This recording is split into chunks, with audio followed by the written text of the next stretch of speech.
Have you ever stopped to think about, well, the threats we don't see? Not the big obvious dangers, but the ones that are, silent, swift. Things that could spread through a whole community before we even know what hit us. Imagine, like, a pathogen, maybe something totally new, airborne, just moving through our cities, our workplaces, undetected until it's way too late. It's kind of a scary thought, right? Well, today on The Deep Dive, we're actually going to pull back the curtain on how the U.S. government is trying to get ahead of exactly those kinds of unseen biological threats. We're diving deep, really deep, into a specific piece of legislation. It's H.R. 706. The official name is the DHS Biodetection Improvement Act. So our mission today, we want to unpack this bill, figure out what biodetection really means in this context, understand why it's apparently so critical for national security, and importantly, see how it connects back to, well, to your everyday life. We're going to try and cut through all the jargon, get to the who, what, and why of this whole effort. It really is remarkable, isn't it? How much of our safety depends on systems we're not even aware of. These unseen threats, they're tough. Their biggest advantage is stealth. And this bill, H.R. 706, it really shows the kind of foresight, the constant adaptation that's needed now. We're not just talking about reacting after something bad happens. The goal is building these really sophisticated, interconnected systems designed to, well, anticipate threats, identify them, and hopefully stop them before they become a full-blown crisis. So yeah, this act is a pretty significant step. It's an acknowledgement that our defenses have to keep evolving, maybe even faster than the threats themselves. Okay, let's really get into that. An invisible shield against invisible dangers. I like that. So when we throw around this term biodetection, especially in this, national security space, what are we really talking about? What does it actually mean? Right. Fundamentally, you can think of biodetection as a really advanced early warning system, but specifically for biological agents in the environment.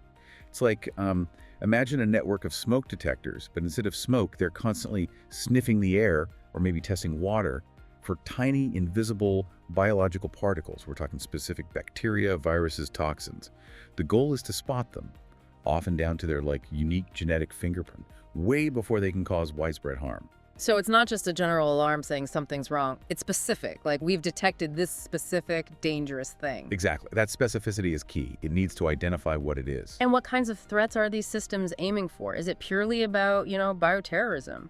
Or is it a wider net? It's definitely wider, though bioterrorism is certainly a major driver behind a lot of this. Yeah. A huge concern. But these systems are designed for a whole range of biological threats. So yes, the intentional release of something nasty like weaponized anthrax or maybe some engineered virus, that's absolutely part of it. But it also includes, say, natural outbreaks of infectious diseases. Think of a new flu strain that pops up, or some other contagious virus that emerges unexpectedly and could spread really fast. And even naturally occurring airborne pathogens that could pose a public health risk if they, reach certain levels. The common thread, the potential for rapid spread, severe consequences, things that could overwhelm hospitals, hurt the economy, really shake up national security. Without good biodetection, we're basically flying blind. Yeah. These things could spread silently until it's a massive problem. Biodetection buys us time, critical time, maybe hours, maybe days. Okay, and this is where the Department of Homeland Security, DHS, comes in. They have such a broad mission already. So where does biodetection fit into their kind of overall picture? Right, DHS's mission is huge, as you said. Border security, infrastructure, cyber threats, disaster response. It covers a lot. Within all that, protecting against biological threats is seen as, well, fundamental, absolutely vital. Biodetection isn't just some side project, it's a critical first line of defense. Their goal is to use these systems to identify and, crucially, help contain biological threats before they cause widespread damage. They're kind of the national lookout for these invisible biological dangers. They pull together data, coordinate between different agencies, and try to give everyone a clear picture of what the biological threat landscape looks like at any given moment. It sounds like some systems are already in place then. We've been doing this for a while. But this bill, the DHS Biodetection Improvement Act, the name itself implies, well, improvement, something needs to be better. What usually makes Congress step in like this? Does it mean something was broken? Or is it more about continuous upgrades? That's a really good point. Yeah. It's usually less about something being completely broken, like a total failure. It's more often a reflection of how fast things change. Both the threats themselves, biology evolves, new techniques emerge, and also the technology we have to counter them. Science moves fast. Yeah. So this bill existing, it signals a clear recognition. Okay, we have systems, they provide some security, but they can be better. They must be better. Congress acts when maybe assessments show gaps, or real-world events highlight weaknesses, or maybe new science offers a much better way. It's about keeping pace. It's proactive. It's saying our defenses can't get stagnant. We need to keep adapting, keep refining, keep strengthening, always trying to stay a step ahead if possible, learning from the past, integrating new science. Right, a living defense system, constantly learning. Okay, let's get specific about this bill, H.R. 706. It passed the House back on March 11, 2025. What's its full name again, and where is it right now in the whole legislative process? Yeah, the formal title is the DHS Biodetection Improvement Act. And it has moved pretty quickly, actually. Passed the House March 11th. Then the very next day, March 12th, 2025, it was received in the Senate and immediately sent, or referred, to the Committee on Homeland Security and Governmental Affairs. Okay, referred to committee. For those of us not living and breathing CS-SPAN, what does that actually mean? Is it good? Bad? Huh. Good question. It means it's entering a really important phase of scrutiny. Committees are like the specialized workshops in Congress. They do the detailed work. So this specific committee, Homeland Security and Governmental Affairs in the Senate, they'll dig into it. They'll probably hold hearings, bring in expert scientists, DHS officials, maybe public health folks. They'll debate it, look closely at the wording, maybe suggest changes, amendments. It can be a place where bills get stuck, true. But the fact that this one passed the House and moved so quickly to the relevant Senate committee, that suggests it has momentum. It's seen as important, probably has bipartisan support. It's definitely a positive sign for its chances, but, it's not law yet. It still needs to clear the committee, pass the full Senate, and then get signed by the president, but it's well on its way. Got it. So the bill's main purpose is stated as to improve the biodetection functions of the Department of Homeland Security and for other purposes. That last bit. And for other purposes always sounds so vague. What's that usually about? Yeah, it does sound vague, but it's actually pretty standard legislative language. And it's functional. It basically gives the agency, in this case DHS, a bit of flexibility. It signals that while the main goal is clear, improved biodetection, the bill might also cover related activities or allow for adjustments needed to achieve that main goal, even if every single detail isn't spelled out. It's like saying, okay, here's the mission and here's the latitude you need to actually accomplish it effectively. Especially important in a field like this, right? Where the science changes, the threats change. It helps prevent the law from becoming obsolete too quickly. It lets DHS adapt, integrate new findings, deal with unexpected issues during implementation. It aims for a comprehensive fix, not just tweaking one specific thing. Okay, comprehensive. Let's dig into that comprehensive plan. Section 2 seems to be where the action is. It starts with Section 2A, assessing past performance, looking back to move forward. What exactly are they assessing, and why start there? It's the logical place to start, really. You need to know where you've been to figure out the best way forward. Section 2A specifically tells the Secretary of Homeland Security to conduct a thorough assessment. They need to look at how DHS has already worked with the Department of Energy, the DOE, specifically their national laboratories and sites. The focus is on past research and development, R&D, related to DHS missions, especially biodetection. It's basically taking stock of that partnership. What worked, what didn't, what have we learned? Right, the DOE national labs. When I hear Department of Energy, I think nuclear stuff, maybe the power grid, not necessarily like high-tech biology defense. What's special about these labs for this job? That's a common thought. But the DOE labs are incredible scientific assets. They're way more than just energy. There are these huge hubs of research across tons of disciplines. They have amazing equipment, supercomputers, brilliant scientists working on everything from material science to, yes, complex biology and advanced computing. For biodetection, they bring unique things to the table. Many have specialized high containment labs, biosafety level 3 or 4, to safely work with dangerous pathogens. They're experts in sensor technology, making detectors more sensitive, more specific. They do complex modeling like, how would a pathogen spread in a city's air? And they're great at data analytics, finding faint signals in massive amounts of data. And the bill even mentions existing law, Section 309 of the Homeland Security Act, that already allows for this kind of DHS-DOE collaboration. So the partnership isn't brand new. This act is about reviewing that existing relationship and making it, well, optimized, really leveraging these national scientific powerhouses for security needs. It's about using all the tools in the toolbox. Okay, so what's the bottom line for us, for the taxpayer, on this assessment phase? Why look back before spending more money? It's about being smart with resources and effective.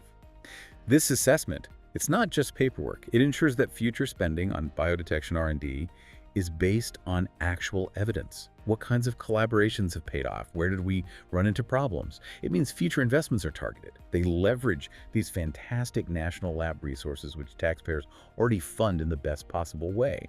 So ultimately, it means taxpayer dollars are used more effectively to get us better protection.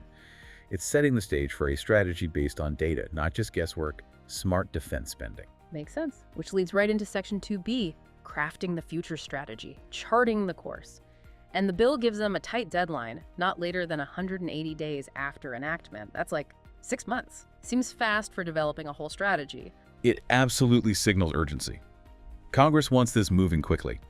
Within those 180 days, the DHS Secretary has to deliver more than just the assessment findings. They have to present a full-blown strategy. A strategy for future R&D coordination between DHS and those DOE labs, specifically focused on biodetection. And it can't be vague. It needs to be a concrete plan. Actionable steps, clear objectives, how resources will be used, timelines. It's the roadmap for where our biodetection technology development is headed next. A roadmap. Okay, the bill breaks the strategy down into 4 main parts. Let's take them one by one. First, identifying biodetection technologies. What's the goal here? And how do they decide which technologies? The goal is pretty clear. Find and prioritize the technologies, maybe single detectors, maybe combinations of systems that can actually meet DHS's specific biodetection mission needs. Yes. And importantly, those needs aren't just pulled out of thin air. They're formally defined. The bill mentions Department of Homeland Security capabilities, analysis, and requirements documents. Think of those as DHS's internal homework. Detailed studies saying, okay, these are the threats we worry about most. Here's where we need detection. Here's how fast we need it. Here's how accurate it has to be. Right. So the strategy has to pick technologies that match those very specific operational requirements. It's about getting the right tools for the job, not just cool new gadgets. And it mentions getting input from the Controller General. Who is that, and why are their studies so important here? Right, the Controller General is the head of the GAO, the Government Accountability Office. The GAO is basically Congress's investigative arm, their independent watchdog. They audit and evaluate government programs to make sure they're working effectively and efficiently, and that money is being spent properly. Their input is crucial because it's independent, objective, not influenced by agency priorities. So the GAO provides this unbiased look at things. And the bill specifically points to one such study, a national reassessment of the BioWatch collector network from November 2021, done by DHS's own CWMD office, Countering Weapons of Mass Destruction. BioWatch Collector Network. Okay, that sounds important. What is BioWatch, briefly, and why is a reassessment of it mentioned here? BioWatch is a really key piece of our current infrastructure. It's an existing network of environmental sensors, mostly in major cities, designed to detect biological agents released into the air, aerosols threats. Think of them as air samplers, constantly running, collecting filters that then get tested for specific pathogens. It was groundbreaking when it started. But like any complex system, especially one deployed early on, it's had challenges, maybe issues with timeliness or false alarms, or just the logistics of collecting and testing samples from so many locations. So, mentioning its reassessment directly in this bill, it clearly signals that a big part of this Improvement Act is about making the current system, BioWatch, work better, enhancing it, optimizing it based on lessons learned. It's not necessarily about ripping everything out and starting over, but improving what we have. And the bill also says the strategy should consider other such future studies. So it's meant to be adaptive, incorporating new info as it comes along. So why is it so important that this strategy uses that independent GAO input and focuses on real-world needs, like improving BioWatch? What's the big deal for us? The big deal is effectiveness and trust. Using independent oversight, like from the GAO, helps ensure the decisions aren't just based on, say, internal hopes, or maybe even vendor hype. It's grounded in objective analysis of what actually works and what needs fixing. Focusing on real-world needs, like making BioWatch better, means the improvements are directly addressing known challenges in our existing defenses. It's practical. For you, the listener, this means the money and effort are going towards changes that should genuinely make the system more reliable, faster, more accurate. It increases confidence that the protective shield is actually getting stronger in meaningful ways. It's about smarter investment for better security. Okay, smart investment. So once they identify the right tech, the second part of the strategy is developing an acquisition and procurement plan. This sounds like the how to buy it part. Where are these new or improved systems going, and are there strict rules for buying them? Exactly. This is the practical implementation plan. How do we actually get these technologies out there? The bill specifies the destination. existing BioWatch jurisdictions. Again, this reinforces that focus on enhancing the current network in major population centers. And yes, there are absolutely strict rules, very strict. The plan must follow federal law, the Federal Acquisition Regulation, FAR, and Department of Homeland Security Acquisition and Procurement Management directives. These aren't optional guidelines, they're legally binding frameworks. Okay, FR Federal Acquisition Regulation sounds like a big government rulebook. Can you break that down? What does FR actually do? You got it. FIR is basically the master rulebook for how the entire U.S. federal government buys goods and services. Everything from office supplies to fighter jets to, yes, sophisticated biodetection equipment. Its purpose is to make sure the whole process is fair, transparent, and efficient. It covers how the government asks for bids, how it evaluates those bids, how contracts are awarded, how performance is monitored. For the listener, what FI means is that there's a standardized legal process for spending your taxpayer dollars on these systems. It aims to ensure competition, prevent fraud or waste, and hold everyone accountable. It might seem bureaucratic, and sometimes it is, but it's designed to ensure integrity and get the best value for the public. It's a crucial piece of ensuring these vital systems are required properly. Right, rules for spending taxpayer money make sense. Okay, third component, conducting periodic external evaluations and contingency plans. Why periodic, why external, and why plan for failure? This part is all about resilience and continuous improvement. Periodics means these checks aren't a one-time thing. The systems need to be evaluated regularly over their lifespan. External is key for objectivity. Having experts from outside DHS or the specific program office conduct these evaluations brings fresh eyes. They're more likely to spot potential gaps and failure points that maybe internal teams might miss or downplay. It prevents groupthink. And contingency plans planning for failure might sound negative, but it's actually incredibly important for critical systems. Planning for failure. Isn't the point of a security system not to fail? Well, yes, the goal is perfect operation, but reality is complex. No technology is 100% foolproof, especially when deployed in complex real-world environments dealing with tricky biological science. So good risk management means acknowledging that things can go wrong. Maybe a sensor malfunctions, maybe a new pathogen emerges that the system isn't optimized for yet. Having contingency plans means DHS has thought through, okay, if this specific thing fails, what's our backup? How do we maintain coverage? How do we work around the problem? It ensures resilience. For you, the listener, it means there's a safety net for the safety net. The systems are designed not just to work, but to handle problems gracefully if they arise. They won't just be deployed and assumed perfect forever. They'll be watched, tested, and have backup plans ready. That adds a huge layer of confidence. That is reassuring, actually. Okay, fourth and final piece of the strategy, assisting with future program requirements and R&D partnerships. Sounds like looking further ahead and bringing more people in. It's exactly. This is the long-term vision part. It's about helping define the requirements for future biodetection programs, not just the next immediate upgrade, thinking maybe 5, 10, 20 years out. It explicitly mentions any related transformational program of research and development. That hints at looking for game changers, truly cutting-edge R&D that could fundamentally alter how we do biodetection, pushing the envelope. And the partnerships piece is really broad. It calls for working with federal, state, local, and tribal governments, institutions of higher education, and the private sector.